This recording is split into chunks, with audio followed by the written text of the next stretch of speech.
제2강 무의식과 핵심 감정 강의를 시작하려고 합니다. 제1강 첫 강의를 여러분 어떻게 들으셨는지요?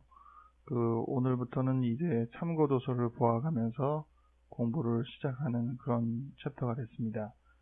오늘 제1장, 참고도서 제1장을 읽는 시간인데, 학습과제에 있는 문제들을 푸는 데에만 중점을 두지 마시고, 제1장 내용을 하나하나 잘 확인하는 데 더 주안점을 두시기 바랍니다. 특히 문제에서 3번 문제, 마음의 기본적인 개념에 대해서 욕구와 방어의 관계가 어떠한지 간단히 적어보라고 되어 있는데, 이 6페이지에 있는 내용을 잘 숙지하셔서 이 내용을 가장 중요하게 생각하셔서 제1장 내용을 먼저 읽어주시기 바랍니다. 매 장마다 책을 읽는 부분은 그 학습과제의 문제가 핵심이 아니라 그 책의 전체적인 내용을 잘 숙지하는 게 더 중요합니다. 그러므로 문제만 보고 답을 쓰지 마시고요. 책을 전체적으로 꼭 읽어주시기 바랍니다. 예, 그럼 오늘 제2강 강의를 시작하겠습니다. 저희가 계속 정신역동적 심리치료, 즉 심리치료에 대해서 이야기를 해나가려고 하는데요. 이 심리치료는 심리학이라는 학문 안에 속할 수 있겠죠. 이 심리치료의 적용 그리고 확장에 대해서 먼저 좀 생각해 보고자 합니다. 우리가 일반적인 상담, 기독교적인 그 맥락 안에서만 바라보지 않고 보통 우리가 생각하는 일반 상담을 보자면은 그 목표는 대부분이 자기를 실현하는 데 있습니다. 자기를 완성하고 자기를 성취하는 데 있다라고 할 수 있죠. 프로이드 같은 경우에는 인간이 갖고 있는 여러 가지 신경증적인 증후들을 잘 생각해 보니까 이 부분들이 억압된 자기 본능 때문에 발생한다. 이렇게 이해를 했습니다. 즉, 우리 마음속에 억압되어 있는 이 욕구를 표면화하면은 신경증적인 증상이 사라진다는 것이죠. 우리가 마음속에 있는 욕구, 가령 예를 들어서 누구를 너무나도 미워하는 나머지 그 사람을 해치고 싶다. 이러한 욕구를 가지고 있다고 칩시다. 어떤 사람이 그런 욕구를 가지고 있어서 그 욕구 때문에 결국 본인이 자꾸 몸이 피곤하고 아프고 뭔가 이렇게 가슴에서 욱하는 감정이 올라오고 라고 생각한다면은 그가 좀 더 평온해지고 안정 상태를 유지하려면 어떻게 해야 하나요? 어떻게 해야 하나요? 보통은 그 욕구를 어떻게든 해결을 해야 될 것입니다. 이러한 경우에 있어서 심리학은 그 욕구를 표면화하라고 말하고 있습니다. 프로이드 같은 경우에도 억압된 그의 분노 욕구를 의식화하라라고 이야기를 했습니다. 누구를 해치고 싶은 욕구를 그대로 성취하여서 정말로 그 사람을 해친다면은 그것은 우리가 바른 방향이라고 볼 수는 없죠. 프로이드도 그런 요구를 한 건 아닙니다. 일반 상담도 그러한 자기의 욕구를 무조건 성취하라고 한 건 아니에요. 그럼 어떻게 하라고 했느냐? 내 마음속에 누구를 해치고 싶은 욕구가 있다라는 것들을 말하라는 겁니다. 의식화하라, 표면화하라는 것이죠. 그러면은 우리 마음속에서 혼자서만 지니거나 나도 모르는 사이에 지니고 있는 감정이 이렇게 올라오면은 그것은 많은 경우에 상당 부분 해소된다. 그 힘이 분산되어 가면서 더 이상 내 마음속에 내 몸에 어떠한 신경적인 증상을 일으키지 않는다라고 본 것입니다. 그런 의미에서 일반 상담은 자기의 실현, 이것이 지금 말씀드린 몇 가지 욕구를 어떤 식으로 발산하느냐에만 국한되어 있는 것이 아니라 결국 나는 누구인가까지, 나는 어떠한 사람이 되고 싶은가까지 도달하게 되는 방향이 일반 상담의 목표라고 할 수 있습니다. 반면 그럼 기독 상담의 목표는 무엇일까라는 생각을 해볼 수 있겠죠. 기독 상담의 목표도 생각해보면 일반 상담의 목표와 크게 다르지는 않습니다. 자기를 발견하게 하고 또 자기를 완성시키는 과정을 돕는 데 있어서 기독 상담도 같은 목표를 갖습니다. 하지만은 보통 우리가 기독 상담적인 목표를 생각할 때 기독교가 바라는 지향하는 그 인간관을 고려하면서 생각을 할 텐데, 그럴 때 이 자기 실현과 대비되는 표현이라고 할 수 있는 부분이 바로 자기 부인, 자기 부정에 관련된 부분입니다. 마태복음에서도 나와 있지만은 예수님께서 아무든지 나를 따라오려거든 자기를 부인하고 자기 십자가를 지고 나를 쫓을 것이냐라고 말씀을 하셨죠. 그것처럼 기독상담에서는 자기를 부인해야 되는 그러한 역할을 감당해야 합니다. 이런 면에서 볼 때 일반 상담과 기독 상담은 얼핏 들으면은 서로 상반되는 목표를 갖고 있는 것이 아니냐라고 생각할 수도 있습니다. 한쪽에선 자기를 완성하고 자기를 드러내기 위해서 애쓰고, 한쪽에선 자기를 억제하고 자기를 어떻게든 부정하는 데 애쓰는 모습처럼 보일 수 있습니다. 하지만 그것은 너무나도 극단적인 대비에 불과합니다. 일반 상담도 결국은 자기를 실현하기 위해서 자기의 욕구를 참아야 되는 법을 배우는 경우가 많고요.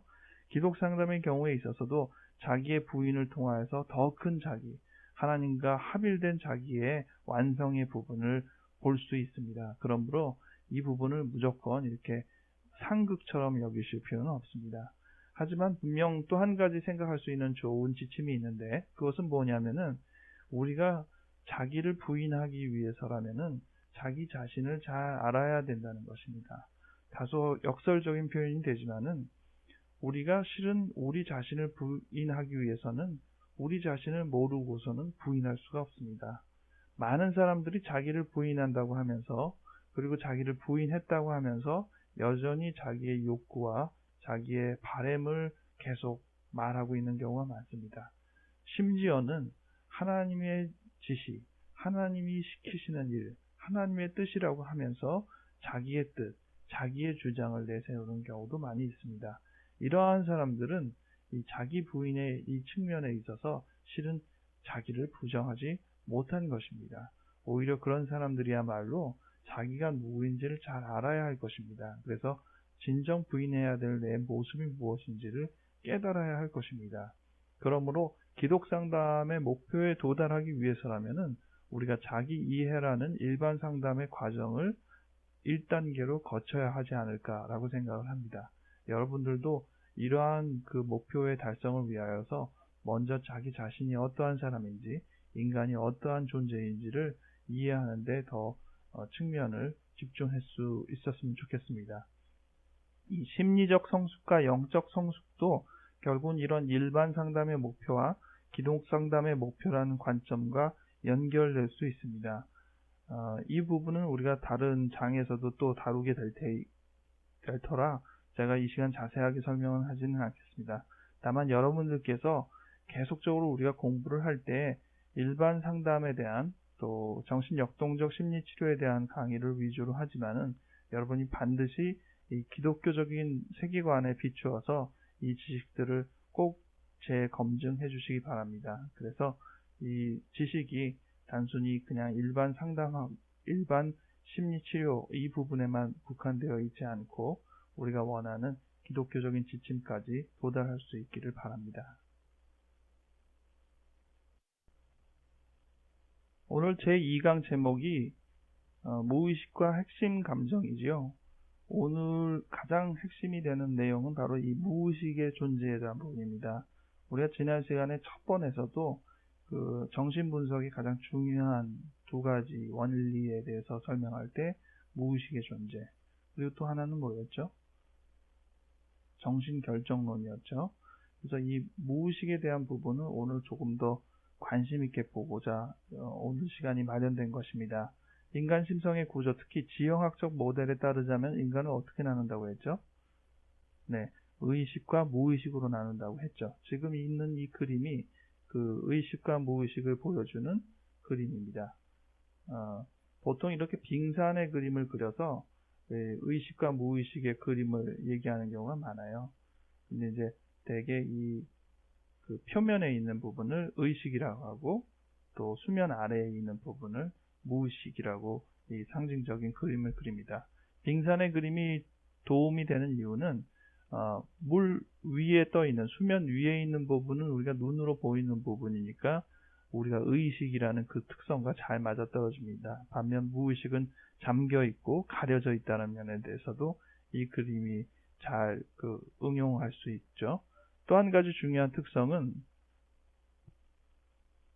의식을 지배하는 존재가 무의식이라는 이 특성 부분도 이 그림이 잘 설명하고 있습니다. 빙산이 만약 떠다닌다고 생각을 해봅시다. 그러면은 그 의식의 힘 때문에 떠다니겠습니까? 그보다는 훨씬 더 무의식의 힘 때문에 떠다닌다고 하는 것이 맞을 것입니다. 의식 위에 있는 바람 때문에 빙산이 움직인다기보다도 이 무의식의 큰 덩어리 밑에 있는 이 수면의 움직임 때문에, 물의 움직임 때문에 이 빙산이 떠다닐 거라고 예상할 수 있죠. 마찬가지로 무의식의 그 부위가 훨씬 더 크고 또 힘이 더 강력하기 때문에 그 의식을 오히려 지배하는 그 특성을 이 그림이 잘 보여주고 있습니다. 여러분들이 인간의 심성 하면은 우리가 실은 생각하고 느끼고 판단하고 하는 이 의식적인 부분으로 내 자신을 이해했는데 실은 훨씬 더 큰, 내가 실은 느끼지도 못하고 내가 생각지도 못했다고 여기는 나의 부분 때문에 결국 내가 좌지우지 되는구나 라는 이 부분을 통찰한다는 거, 이해한다는 거 매우 중요합니다. 상담의 현장에서는 이러한 부분들을 경험하기가 쉽습니다.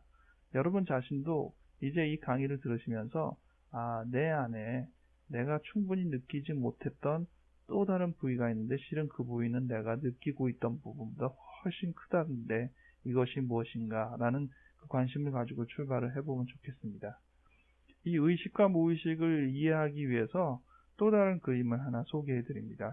조 하리의 창이라고 되어 있는데 이 그림은 조라는 사람과 해리라는 사람이 공통으로 만들어 놓은 인간의 심성에 대한 그 분획입니다.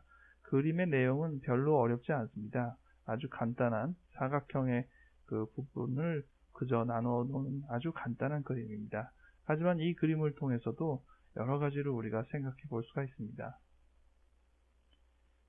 이 그림은 크게 몇 가지 부분으로 나누어지는데 먼저 이 위에서 볼 때 양쪽으로 갈라지고 옆에서 볼 때 양쪽으로 갈라져 있죠.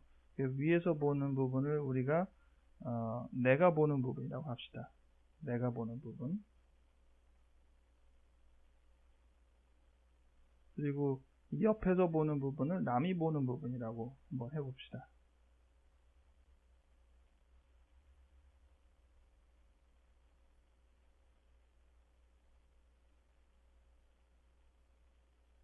남이 보는 부분.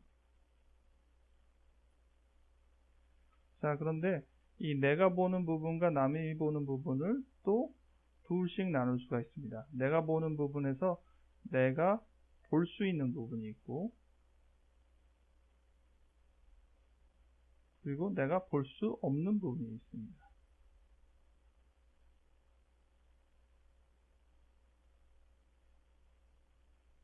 마찬가지로 내 자신에 대한 이해를 남이 관찰할 때도 남이 볼 수 있는 부분이 있고요.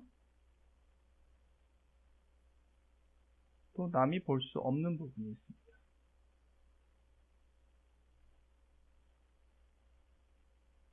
자, 그러면 이 그림이 어떠한 부분으로 그 영역이 나눠지는지를 충분히 알 수 있습니다.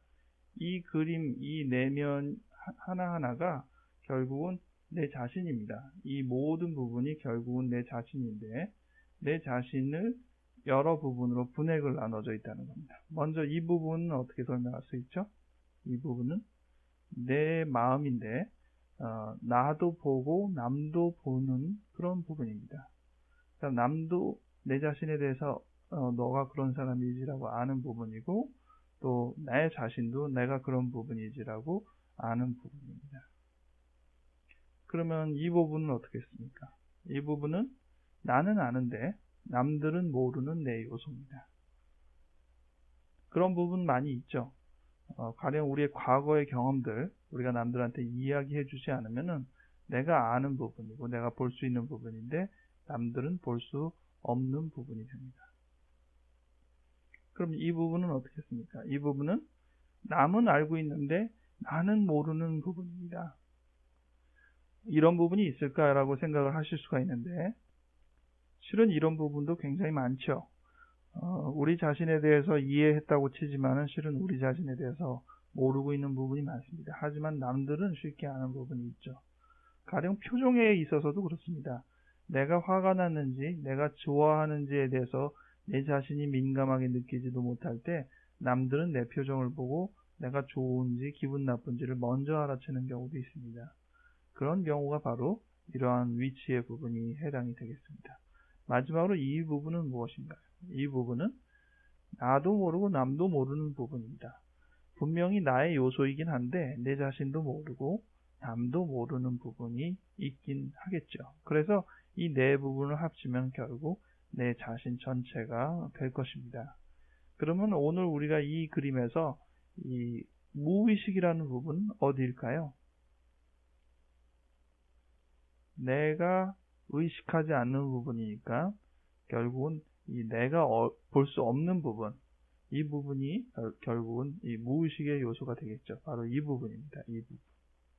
내가 볼 수 없는 부분, 이 부분이 무의식이 됩니다. 그런데 방금 얘기한 대로 나는 볼 수 없지만 내 무의식을 남이 볼 수 있는 부분이 있다는 것은 이 부분을 의식화할 수 있겠다라는 희망을 갖게 합니다. 조할이라는 이 두 사람이 결국 이 조할이의 창이라는 이름을 붙여서 이 그림을 그린 그 근본적인 이유는 결국 어떤 인간이 가장 바람직한 인간이냐를 설명해 내기 위한 그림이었습니다. 결국 이 그림에서의 중요한 특성은 뭐냐면은 이 부분, 이 모든 사람이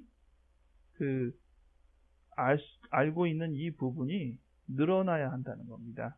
점점 더 늘어날 내가 아는 부분과 남이 아는 부분이 늘어나는 이 조할의 창의 그림이 성숙한 발달의 사람이다. 이런 말입니다. 만약 영역이 예를 들어서 이렇게 그림이 훨씬 더 이렇게 좁아져 있다고 칩시다. 그러면은 내가 볼 수 있는 부분과 볼 수 없는 부분으로 비율을 볼 때 볼 수 있는 부분이 상대적으로 작죠. 근데 이러한 부분에서 제가 먼저 그려놓은 것처럼 이렇게 자기의 영역이 이렇게 넓혀진다면은, 확장된다면은 그것이 건강한 인간의 삶이다라고 말을 하는 것이죠. 자, 그러면 한번 생각을 해봅시다. 어떻게 하면은 이 내가 볼 수 없는 부분이 내가 볼 수 있는 영역으로 넘어올 수 있을까요? 이 그림 속에서 이 영역이 어떻게 하면 이 영역 안으로 넘어올 수 있겠습니까? 그것은 남이 나에 대해서 알려주면 될 것입니다. 실은 내가 몰랐으니까 남이 나한테 대해서 알려주면 이 영역이 안쪽으로 올라올 것입니다. 그래서 내가 볼 수 없는 부분을 볼 수 있게 해주는 힘을 피드백이라고 흔히 표현합니다. 즉, 남이 나한테 설명해 줬다는 것이죠. 그러면은 이 부분, 내가 볼 수는 있는, 내가 아는 영역인데 남들이 모르는 영역을 남들도 알게 이끌어 주려면 무엇이 필요합니까? 이것은 자기 공개가 필요합니다. 오픈이라고 그러죠. 자기에 대해서 그만큼 설명을 하고 자기를 열어주면은 그만큼 이 영역이 둘 다 아는 영역으로 넘어갈 것입니다. 둘 다 모르던 영역이 둘 다 갑자기 아는 영역으로 넘어올 수가 있을까요? 아마 쉽지 않을 것입니다.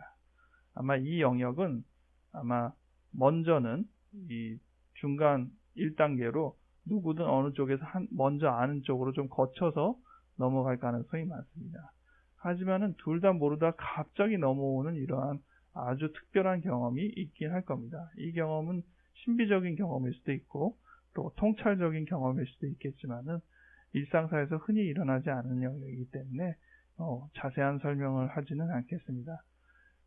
이 두 가지, 먼저는 이 피드백과 자기 공개가 잘 일어나면은 내가 훨씬 더 건강해지겠다. 특히 오늘 우리가 이 다루는 주제에서 다뤄보자면은 내가 무의식을 알기 위해서 가장 먼저 쉽게 할 수 있는 일은 내 자신을 남한테 보여주고 또 남을 통해서 내가 모르는 영역에 대해서 좀 들어야 되겠구나 라는 생각을 할 수 있죠. 상담은 그런 기회를 주기에 아주 적절하죠. 상담을 통해서 치료자가 나에게 치료자가 보는 어떤 영역들을 전달해 줄 수 있을 것입니다. 그러면 내가 납득이 가는, 원래 알고 있던 영역이면 동의하면 되지만은 내가 잘 몰랐던, 그리고 동의하지 않는 그러한 부분이 있다면은 다시금 생각해보고 그 영역을 내가 아는 영역으로 이렇게 끌어와야 되는데, 그것이 바로 무의식을 의식화하는 영역의 그 노력이 될 것입니다.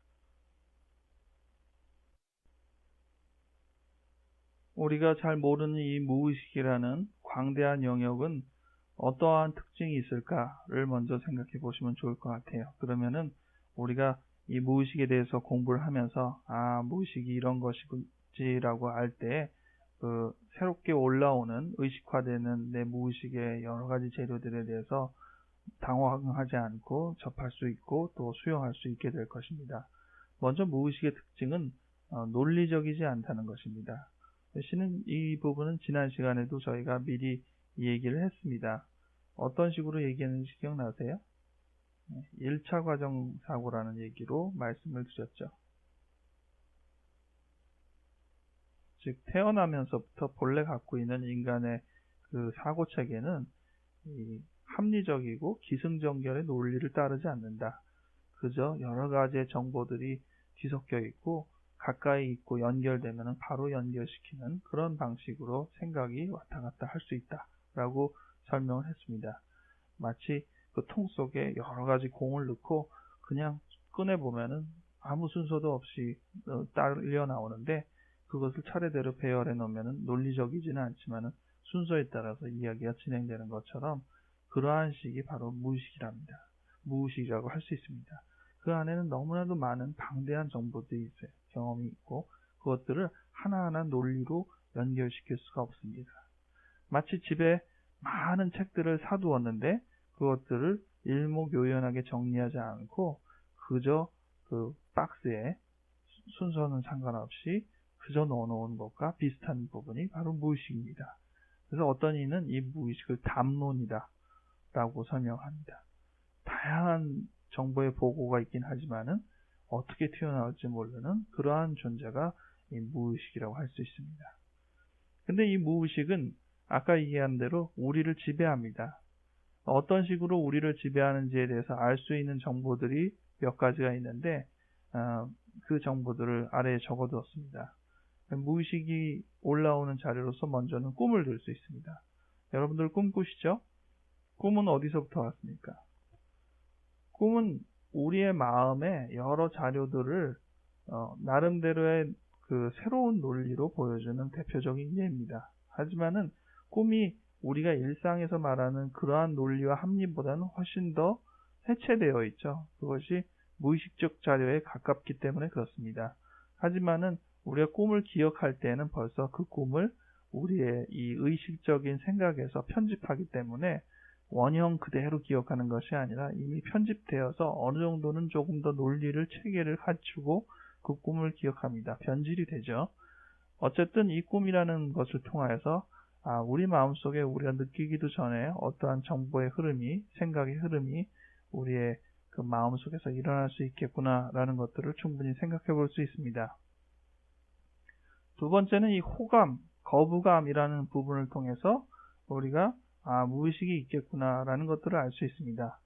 어떤 이는 첫인상으로 어떤 사람에 대해서 만족스러운 호감을 갖고 어떤 사람은 그 첫인상에서 그 사람에 대해서 불쾌한 감정을 갖습니다. 똑같은 사람인데도 보는 사람에 따라서 첫인상이 다릅니다. 그리고 한 개인에게 있어서는 어떤 사람은 호감이 갖는 타입이 되고 어떤 사람은 호감을 갖지 못하는 타입이 된다는 것이 그 사람에게 정해져 있습니다. 이러한 것들은 우리가 충분히 합리적인 생각에서 볼 때는 이해하지 못할 때가 가끔 많이 있어요. 왜 그럴까? 막연하게 그냥 자연스럽게 어떤 사람은 그냥 좋아한다 또는 어떤 사람은 그냥 싫다라고 하는데 그것이 바로 우리 마음속에 있는 무의식적인 힘에 의해서 흘러가는 것이다 라는 걸 예를 든다는 것이죠. 이 호감은 결국은 연애로 이어집니다. 많은 사람들이 그 사랑하는 사람을 왜 좋아하게 됐느냐라고 얘기할 때 그 부분은 생각보다는 합리적이지 않습니다. 그 경험은 그 마음속에서 필이 꽂혔다 이런 표현도 쓰는데 결국은 우리의 무의식적인 힘이 상당히 많이 작용하여서 결정되는 부분이기도 합니다. 막상 이 연애의 그 과정에서 잘 보면은 그의 부모의 그 부분을 따르느냐 안 따르느냐 이런 특성에서 쉽게 결론이 나는 경우가 있죠. 즉 상대가 부모와 닮았다 혹은 상대가 부모와 매우 다르다 이러한 식으로 선택을 한다는 것입니다. 대개 이 부모에 대한 영향을 통하여서 그 동일한 관점의 대상을 찾던지 아니면 반대의 대상을 찾던지 이렇게 된다는 것이죠. 그래서 연애의 이 과정을 잘 생각해 보면은 그가 이제 부모와 관계를 통해서 어떤 사람에 대한 호감과 비호감이 형성됐는지를 나름 짐작해 볼 수가 있습니다. 또 진로의 선택에 있어서도 그렇습니다. 내가 어떤 직업을 선택하고 싶다, 어떠한 일을 하고 싶다. 그것이 비단 우리가 적성 검사를 해서만 알 수 있는 게 아니고 또 내가 합리적으로 꼭 이렇게 꼼꼼하게 따져서 어떤 게 정말로 효율성이 있을지 해서 결정하는 것이 아니고 우리 마음에서 내키는 대로 어떠한 직업을 선호합니다. 그것은 우리가 암묵적으로 갖고 있던 우리의 무의식적인 자료가 우리에게 그 호감의 이 부분에서 어떠한 부분을 동의하게 해주는 겁니다. 연애의 과정이 계속 이어져서 그 결론으로 도달할 수 있는 게 결혼인데 결혼 또한 아까 말씀드린 연애의 과정과 별다르지 않습니다. 그래서 어떠한 대상을 골랐느냐 그것은 흔히 그의 부모의 상과 얼마나 일치하느냐 얼마나 다르냐라는 것으로 결론이 나기가 쉽습니다. 그 다음 실수, 우리가 말실수를 하는 경우가 흔히 있는데요. 저도 지금 이렇게 강의를 하다가 가끔씩 말실수를 하는데 이것이 충분히 우리의 무의식적인 자료를 반영할 때도 있다는 겁니다. 제가 한 번은 그 버스에서 어떤 사람이 그 차에 타가지고 사람이 앉아있는 좌석 앞에 서 있었습니다. 그런데 그 앉아있던 사람이 이분을 봐서 일어난 게 아니라 자기가 이제 내릴 때가 돼가지고 문득 그냥 그 사람은 얼굴도 보지 못한 채로 잠깐 일어났어요. 근데 이 버스를 타서 그 사람 좌석 앞에 왔던 사람이 그 사람은 보지도 못했는데 괜찮습니다 라고 얘기를 했습니다. 그리고 막상 그 일어난 사람은 내가 자리 양보한 게 아닌데 왜 그러지 하는 엉뚱한 표정을 지으면서 그냥 이제 내리려고 입구로 나갔습니다. 다소 이제 당혹스러운 입장으로 그 다른 버스를 탔던 사람은 그 자리에 앉게 됐죠. 그 사람은 분명히 실수를 했습니다. 왜냐하면 상대방이 자기를 위해서 일어난 것이 아니기 때문에 그 사람이 하지 않아도 될 말을 한 것이죠. 하지만 그 실수는 분명히 그 사람의 마음을 반영했습니다. 왜냐하면 그 사람은 그 자리에 앉고자 하는 그의 의지가 있었다는 것들을 드러낸 것이죠. 근데 막상 그 사람이 일어났을 때 표현은 얼른 앉아야겠네요 이런 게 아니라 괜찮습니다라고 전혀 반대의 표현을 하게 됩니다. 이러한 부분들이 결국은 우리의 나오는 마음속의 무의식적인 자료와 또 그 무의식을 무마하거나 숨기려는 우리의 방어, 이 두 가지의 관점을 드러내는 하나의 예라고 할 수 있습니다. 망각 또한 무의식적인 자료 중에 중요한 이유입니다. 우리가 어떤 부분을 기억을 잘 못하겠다. 그것은 단순히 머리가 나쁘거나 기억력이 없어서만 그런 것이 아닙니다. 애써 그 부분을 기억하지 못하게 되는 우리의 심리적인 작동이 있어서 그럴 때가 많이 있습니다. 무의식적인 자료는 무조건 다 의식화할 수가 없습니다. 그러려면 무의식이라고 할 필요도 없죠. 우리의 그 무의식은 어떤 의미에서는 의식화하면 우리 스스로가 너무 소스라치게 놀라고 우리 자신이 오히려 그것 때문에 자기의 존재감이 흔들리게 될 수도 있는 그러한 무시무시한 그러한 내용의 무의식도 많습니다. 가령 예를 들어서 남을 해치고 죽이고 싶은 그러한 욕구의 부분, 또 근친상간의 부분, 이러한 부분들은 아마 이 무의식적인 자료가 있는 그대로 우리의 의식으로 바로 올라온다면 화들짝 놀라고 내 안에 이런 게 있다는 것들이 도무지 믿어지지 않는다라고 생각할 정도입니다. 그렇기 때문에 방어를 하게 되죠. 우리가 공부한 대로 방어 기제를 통하여서 여러 가지 방어를 하는데 그 결과로 우리가 어떤 부분을 망각한다는 것이죠. 그래서 망각을 억지로 떠올리게 하는 게 항상 필요한 것은 아닙니다. 망각은 물론 떠오르게 해야 될 필요가 있고 때로는 좀 기다려야 될 필요도 있는데 그만큼 그것을 올라오는 것이 그 사람에게는 매우 어렵다라는 것만큼은 우리가 기억을 해봐야 되고 그것을 통해서 우리가 무의식이 있구나, 무의식적인 자료라는 부분에 대해서도 우리가 힌트를 얻을 수 있는 것입니다. 무의식이 얼마나 강렬한지에 대해서는 이미 지난 시간에 정신결정론을 통해서 말씀을 드렸습니다.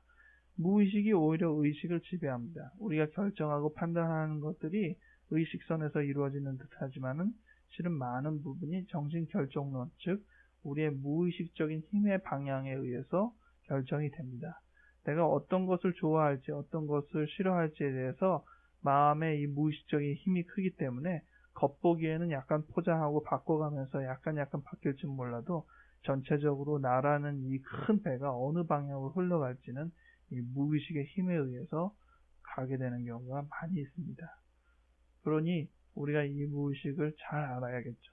내 자신을 나도 잘 모르는 상태에서 어느 방향으로 이끄는 힘이 있다고 하니 이것을 잘 알아야겠죠. 무의식의 특징 마지막 네 번째로 핵심 감정에 대해서 설명을 드리겠습니다. 무의식을 이해하는 데 있어서 이 핵심 감정의 설명은 상당한 도움이 됩니다. 말씀드린 대로 무의식은 논리가 정연하지 않고 여러 가지 정보가 한꺼번에 몰려있기 때문에 이 무의식이라는 존재를 이해한다는 것 자체가 너무나도 무리이겠다라는 생각을 아마들 하실 거예요. 그렇다면 조금 더 간편하게 조금 더 쉽게 이 무의식의 개념을 이해할 수는 없을까라고 생각할 때 우리가 이 핵심 감정이라는 주제를 이해하면 도움이 됩니다. 핵심 감정은 여기 써있는 이 정의 자체를 여러분들이 유념해서 보시면 될 것 같아요. 핵심 감정은 어린 시절 특별히 해결되지 않은 갈등 관계를 통하여 형성된 중요한 특정 감정이고 우리의 전 생애를 통하여 우리의 삶을 지배하고 영향을 미칩니다. 이 정의에서 이 밑에 있는 설명이 반복되는 것이죠. 먼저는 어린 시절에 생긴 감정이라는 겁니다. 우리의 그 무의식적인 힘이 크게 작용을 하면서 우리의 그 많은 부분을 지배하게 된다고 했는데 그 무의식의 특성이 언제 보통 구체화되느냐? 우리가 이제 발달 단계에서 다시 이 부분을 다루겠지만은 보통 7세까지의 성장 과정을 통해서 이 무의식의 부분이 강렬하게 이제 형성이 됩니다.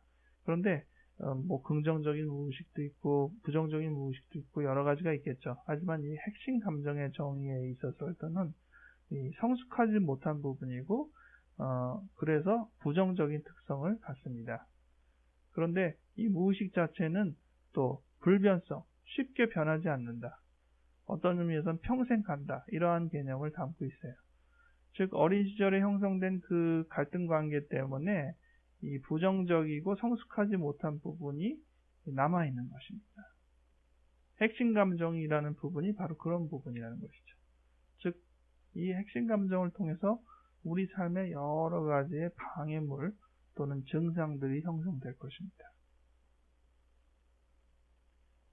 핵심 감정은 또 어떤 특성이 있는지 보면은 핵심 감정은 사람마다 다 다릅니다.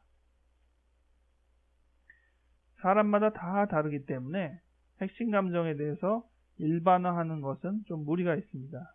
하지만 우리가 몇 가지 그 개념을 통해서 핵심 감정을 간단히 정리하긴 합니다. 이 정리를 통하여서 비록 사람마다 다 다르지만은 그 몇 가지 용어들을 통해서 핵심 감정의 개념을 좀 더 쉽게 여러분들이 먼저 이해해 나가시는 게 좋겠어요.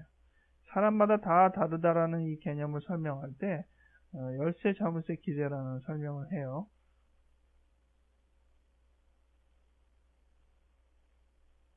여러분들이 이 용어는 한번 기억해 두시면 좋을 것 같은데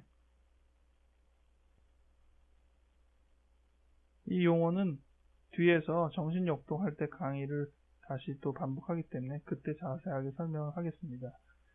이 말 자체가 이게 사람마다 다 다르다라는 개념을 설명하는 거구나 라고 정도만 여러분들이 인식하면 좋겠어요. 열쇠, 똑같은 열쇠가 없죠. 다 다르죠. 그런 특성처럼 사람마다 우리의 핵심 감정은 다 다르다, 이렇게 생각하시면 좋겠습니다. 그 다음 핵심 감정은 성숙하지 못한 어린 시절의 감정이고 또 그때 형성된 갈등을 통해서 형성되는 것인데, 문제는 그것이 일생을 통해 반복한다는 것입니다.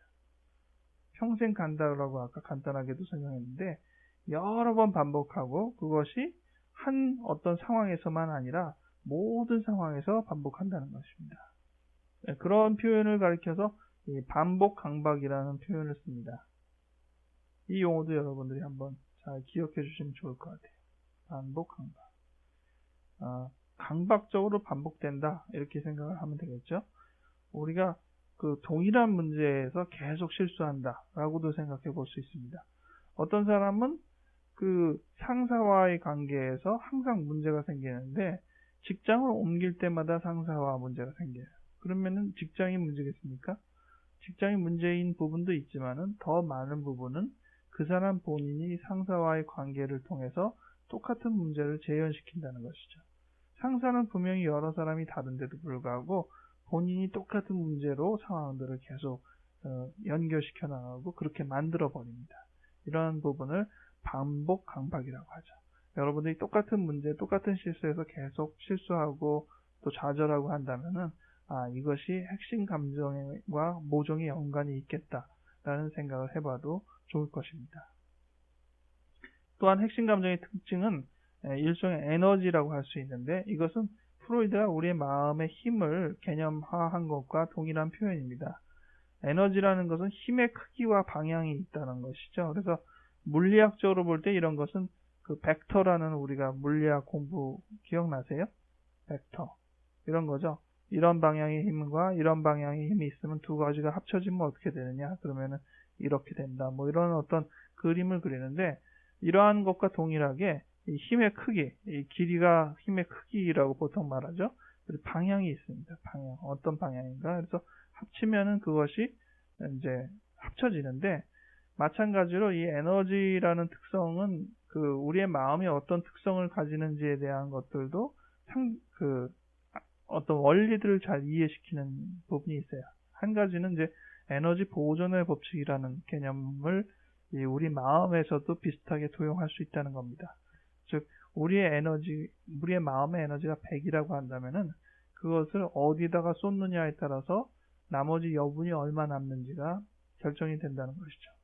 만약 우리가 어떤 특정 일에 우리의 에너지를 10을 쏟는다면은 에너지가 90이 남아있기 때문에 다른 일을 할 여력이 아직 많이 있을 것입니다. 하지만은 우리가 어떠한 부분에 우리의 에너지를 90을 쏟는다면은 나머지 에너지가 10밖에 남지 않기 때문에 다른 데에 쓸 여력이 없습니다.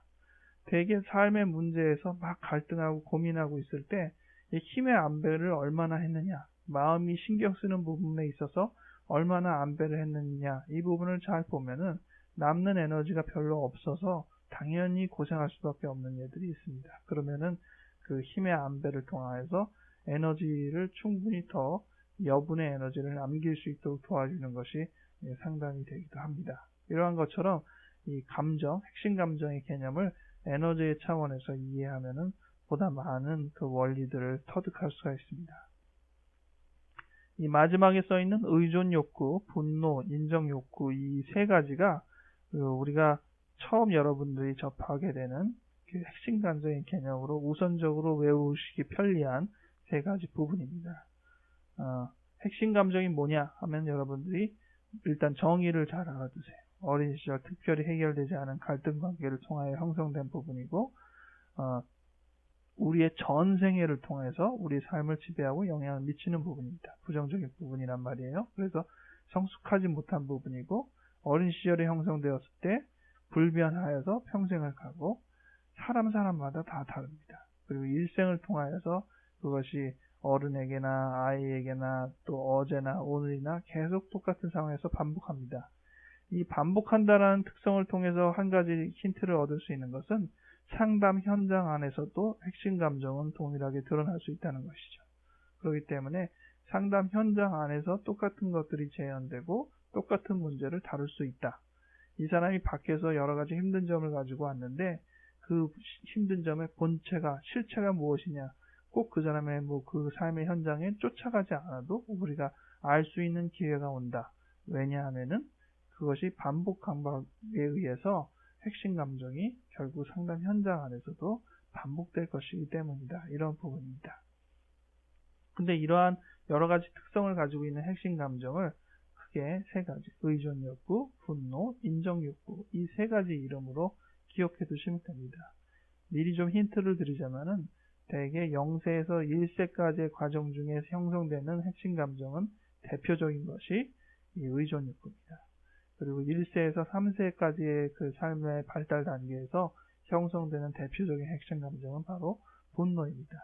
그리고 3세에서 5세, 길게는 이제 7세까지 보는데 이 7세까지의 성장 과정에서 형성되는 대표적인 핵심 감정이 인정 욕구입니다.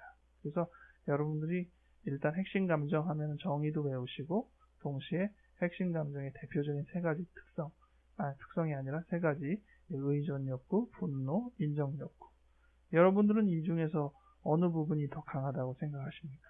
배합이 서로 다를 텐데 어디가 몇 %고 이렇게 얘기하기는 너무나도 세부적인 부분이고 그냥 어느 한쪽이 제일 많은지에 대해서 여러분들 한번 생각해 보세요.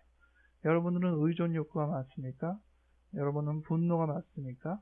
여러분은 인정 욕구가 많습니까?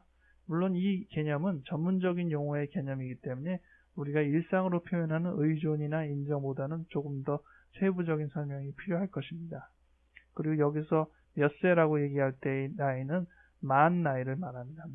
보통 우리가 설명할 때는 한국 나이를 설명하지 않고 만 몇 세로 설명을 하기 때문에 그렇게 참고를 해주시면 좋겠어요.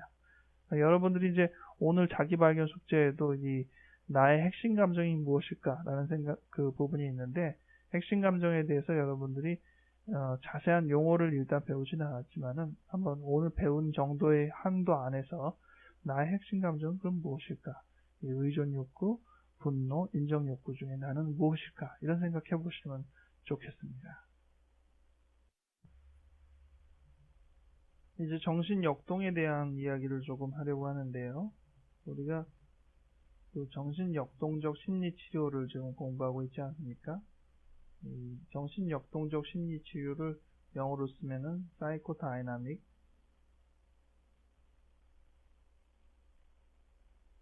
사이코테라피 이렇게 씁니다. 이 뒤에 용어는 이제 심리치료라는 용어고, 그러면 이 정신역동이라는 사이코다이나믹이라는 말이 무슨 말이냐? 라고 할 때 오늘 그 부분을 정리를 하려고 합니다. 원래 이 역동이라는 표현은 원리적으로 뭐라면 이 기제라는 표현을 대체하는 하나의 다른 표현으로 시작된 표현입니다. 하지만은 이제는 보통 정신역동이라고 하면은 그 인간의 심리, 이 무의식적인 정보가 우리의 의식화하는 현상에서 그 우리의 방어를 통하여서 모든 것들을 의식화하지 않고 계속 무의식에 남아있게 하는 부분. 결국 이 부분에 조화해서 평정심을 찾기도 하지만 때로는 그 증상이나 불안이 생길 수도 있는 이러한 부분들을 설명할 때 이 정신역동에 대한 개념이 설명이 되는 것입니다.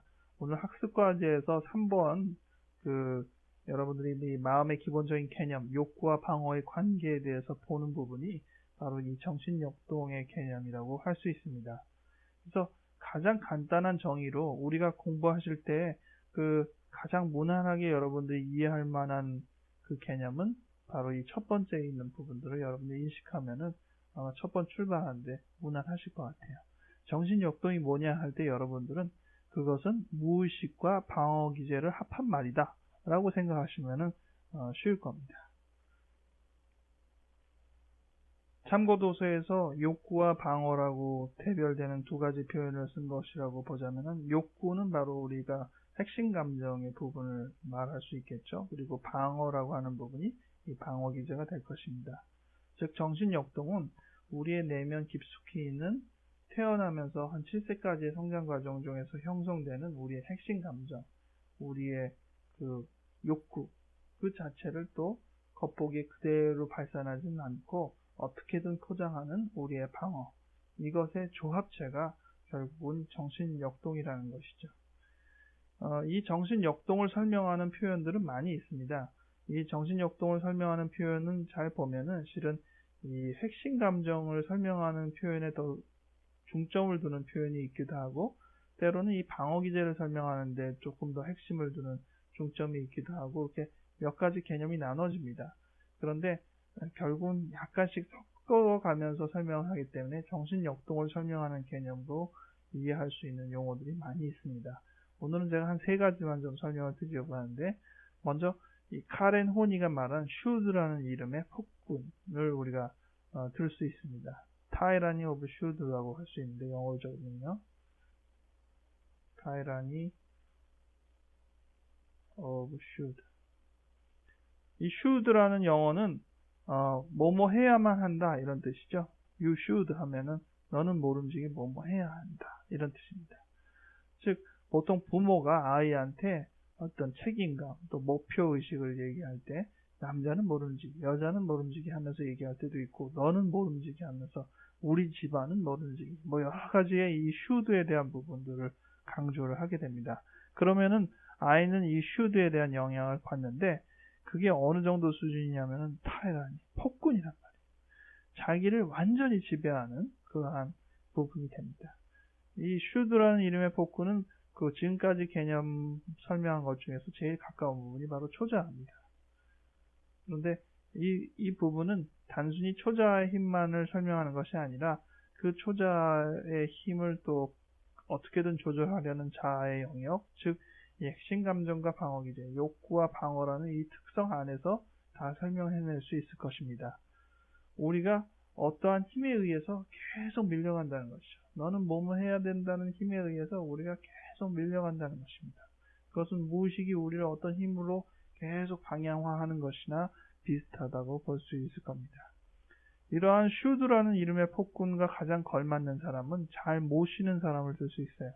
어떤 사람들은 이 휴식의 시간을 편안하게 즐기지 못합니다. 왜냐하면은 너는 모름지기 열심히 공부하거나 열심히 일해야지 그 쉬는 건 게으른 거다. 이러한 부분이 있어서요. 쉰다라는 것들을 만끽할 수가 없어요. 그래서 가만히 있는 시간이 오히려 더 고역인 사람도 있습니다. 주일날 안식을 해야 되는데 오히려 교회에서 열심히 일해요. 물론 교회에서 일하는 것이 안식과 위배되는 것은 아니죠. 하지만은 그것이 기쁨에 의해서 하나님과의 관계에서 이루어지는 그러한 봉사가 아니라 이 슈드 때문에, 너는 이 주일에도 열심히 일해야 돼, 이런 슈드 때문에 여전히 그 일에 매여 있는 사람들이 있어요. 그런 사람들은 오히려 이 주일날 그 하나님의 성전 안에서 편안하게 시간을 갖고 좀 게을러서 아무것도 하지 않아도 되는 그런 느낌을 오히려 즐겁게 만끽하는 것이 복음입니다. 그런데 그런 사람들은 또 그렇게 생각 안 하죠. 이 should가 우리를 지배할 때가 많이 있는데, 이러한 그 개념을 읽어내고 카렌 혼이라는 학자는 타이러니 오브 should라는 표현을 썼습니다. 또 캐릭터 아머라는 표현이 있는데, 이 표현은 그 자기의 성격이 갑옷처럼 자기를 아주 단단하게 이렇게 포장하고 있다는 것입니다. 그래서 위의 용어로 보면 방어기제의 특성을 제일 잘 보여주는 개념이겠죠. 근데 이 방어기제가 단순한 방어기제가 아니라 그 사람의 성격을 형성한다. 이것은 우리가 첫 시간에 성격을 방어기제 개념에서 설명하면 어떻게 설명할 수 있습니까? 로 제가 이미 말씀을 드렸습니다. 나름대로 자기가 방어기제를 사용하는 그 틀이 그 사람의 캐릭터, 즉 성향이 되고 성격이 된다는 것이죠. 그 다음 마지막으로 우리 좀 전에 말씀드린 이 키-랑 메커니즘, 열쇠 자물쇠 기제를 설명할 수 있는데, 이러한 개념은 실은 물리학에서도 사용된다고 해요. 저는 이 개념을 심리학에서 먼저 접해서 이게 심리학적 용어라고 알고 있는데, 또 어떤 이 공부를 같이 하신 분이 그거는 물리학에서도 쓰는 표현입니다, 이렇게 얘기를 해가지고 어디서 먼저 썼는지를 잘 모르겠어요. 어쨌거나 이 표현은 실은 간단한 원리입니다. 열쇠 자물쇠가 짝이 맞아야 된다는 것이죠. 여러분들이 열쇠를 갖고 있다고 칩시고 자물쇠가 있다고 칩시다. 아무거나 열리겠습니까? 당연히 그 열쇠가 자물쇠에 잘 맞는, 정확하게 맞는 열쇠여야만이 이 자물쇠를 열 것입니다. 열쇠 자물쇠 기제는 흔히 병리의 발현, 그러니까 증상, 그리고 문제, 이러한 것들이 나타나는 것과 관련이 되어 있습니다. 이 자물쇠를 일종의 그 문제를 꽁꽁 가다 놓은 자기라고 생각을 하시면 좋겠어요. 그런데 이 문제를 여는 경우가 있습니다. 즉 증상이 생기는 거예요. 문제가 터지는 거예요. 그런데 그 문제를 터지게 하는 것들을 흔히 유발인자라고 그러죠. 근데 유발인자가 아무거나 그냥 들어오면 그 사람이 다 문제가 생기느냐? 그렇지 않다는 겁니다. 그 사람에게 고유한, 그 사람의 취약성에 고유한 그러한 유발인자가 들어올 때 그 사람의 문제가 겉으로 발현이 됩니다. 이것은 우리가 각자의 핵심 감정이 다 모양이 다르다라는 개념과 동일합니다. 즉 우리의 자물쇠는 모든 사람이 다 다양하게 형성을 시켰다는 것이죠. 그래서 아무 문제가 들어온다고 다 열리는 그런 사람들은 아니다. 물론 맞는 기도 있어요. 우리가 보통 사탄이 사용하는 특정한 부분으로 건드리면 대부분의 사람들이 건드려서 넘어지는 그런 맞는 기도 있긴 있어요. 하지만은 우리 사람들은 고유한 그 나름대로의 이 아주 독특한 핵심 감정 특성, 무의식적인 특성이 있기 때문에 거기에 잘 맞춰서 문제가 들어와야만이 우리의 그 문제를 발현시킵니다. 우리가 잘 꽁꽁 숨겨놓고 이 방어 기제를 통해서 웬만하면은 잘 안 열리도록 잘 포장해 놨는데 그럼에도 불구하고 그 틈새를 비집고 정확하게 열리는 이 고유한 열쇠가 들어오면은 누구든 그 문이 열려서 문제가 발현이 됩니다. 이건 또 다른 힌트를 줘요.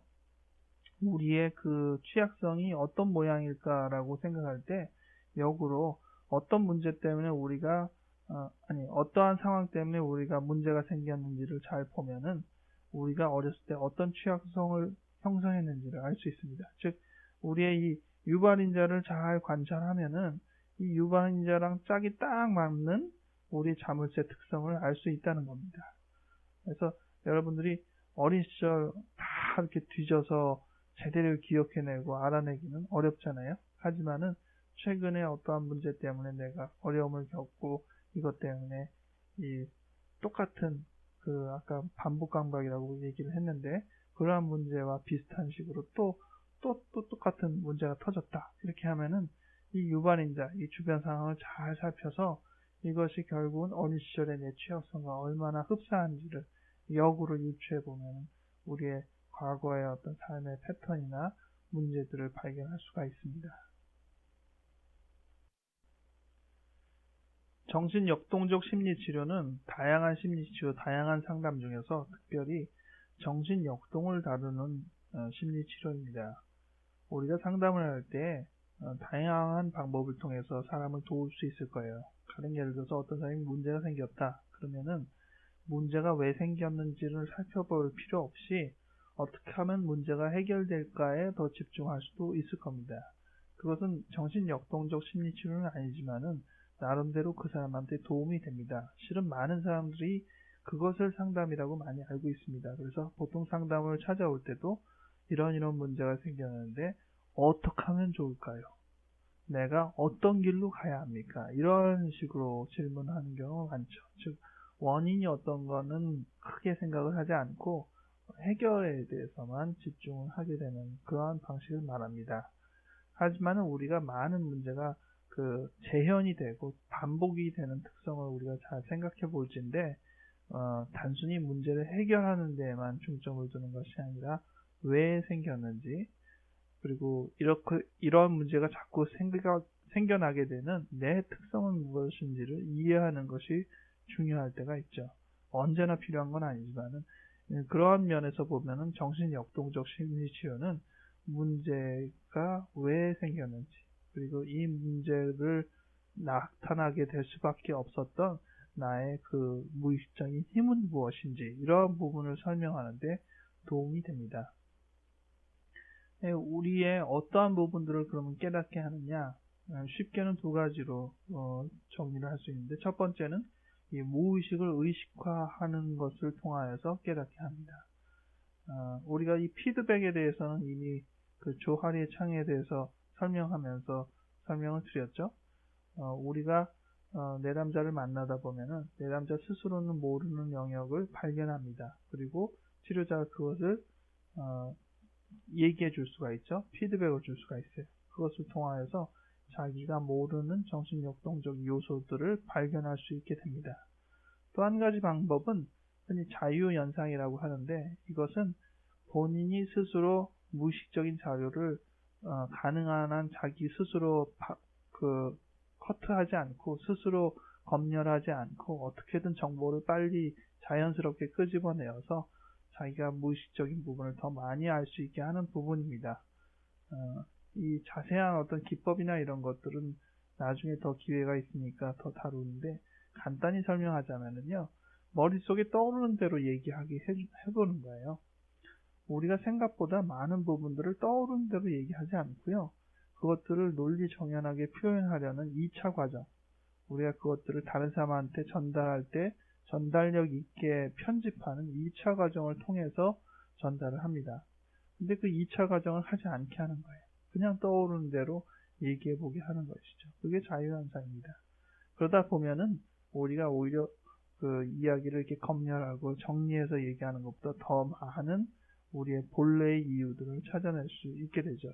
하지만 그것들이 전문적인 지식을 가진 상태에서 이루어지는 상담 현장일 때나 가능한 것이지, 아무나 그냥 두고 너 떠오른 대로 얘기해봐라 그러면은 아마 정리를 못할 거예요. 오히려 더 산만해지고 뭐가 뭔지도 모르게 변할 수 있습니다. 그럴 때 이 나침판과 같은 길이 필요한데, 그 잡다한 이야기 속에서도 무엇이 핵심인지를 발견하는 그러한 지혜가 필요한데, 그것이 바로 우리 공부를 하는 목표입니다. 우리가 그 핵심 감정이라는 내용을 배우는 이유도 그 다양한 여러 가지 무의식적인 정보에서 어디를 중심으로 둘 것이냐라고 볼 때 좋은 지침이 되는 부분이죠. 그 다음에 우리가 상담을 통해서 무의식을 의식화하는 부분과 흡사하게 알 수 있는 부분은, 이 상담을 통해서 저항과 전이가 반복되는데, 이러한 부분에서 인간의 신성을 깨달을 수 있다는 것입니다. 저항과 전이는 우리의 무의식이 우리의 대인관계에 미치는 대표적인 영향력입니다. 그리고 상담의 현장에서 내 마음을 드러내고 안 드러내고 하는 나의 그 마음속의 힘의 그 결정체입니다.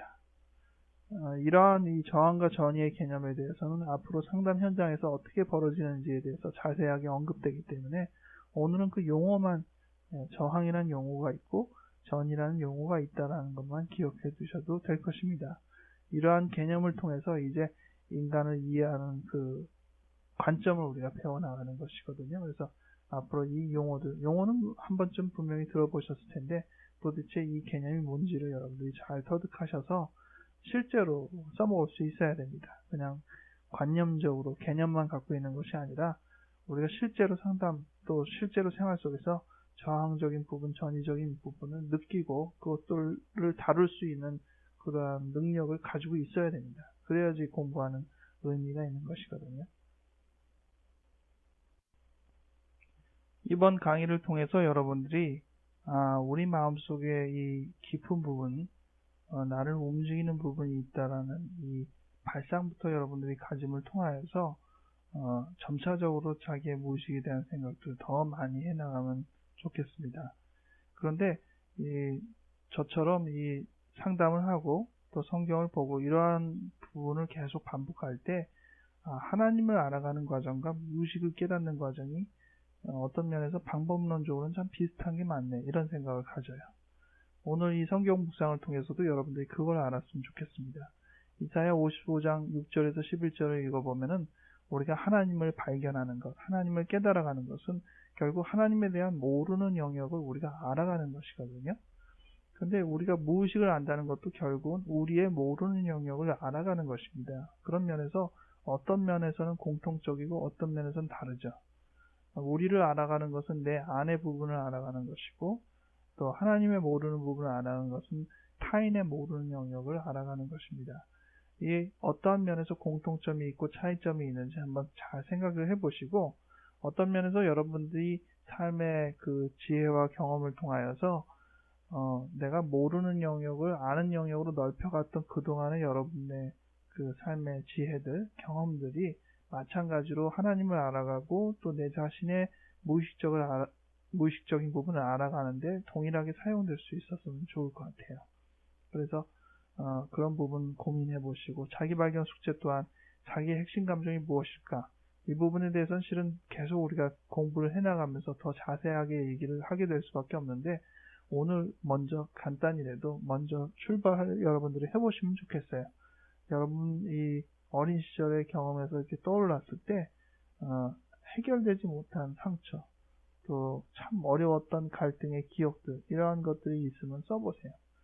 근데 뭐 7세 이전은 기억도 안 난다. 나는 주로 그래도 초창기 기억이라고 겨우 생각하는 게 뭐 고등학교 때다.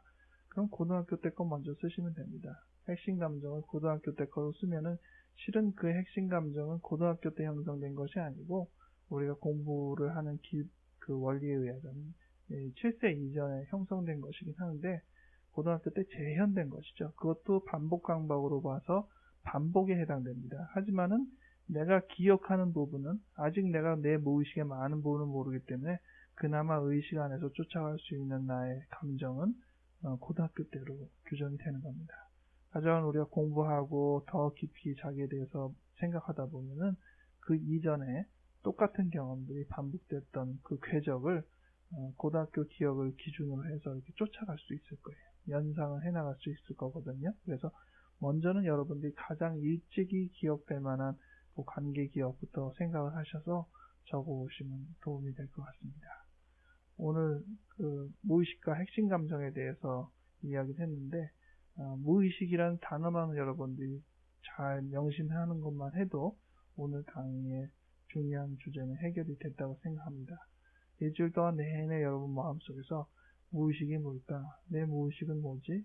내 핵심 감정은 뭐지? 라고 생각할 수 있는 그런 주간이 됐으면 좋겠습니다. 고맙습니다.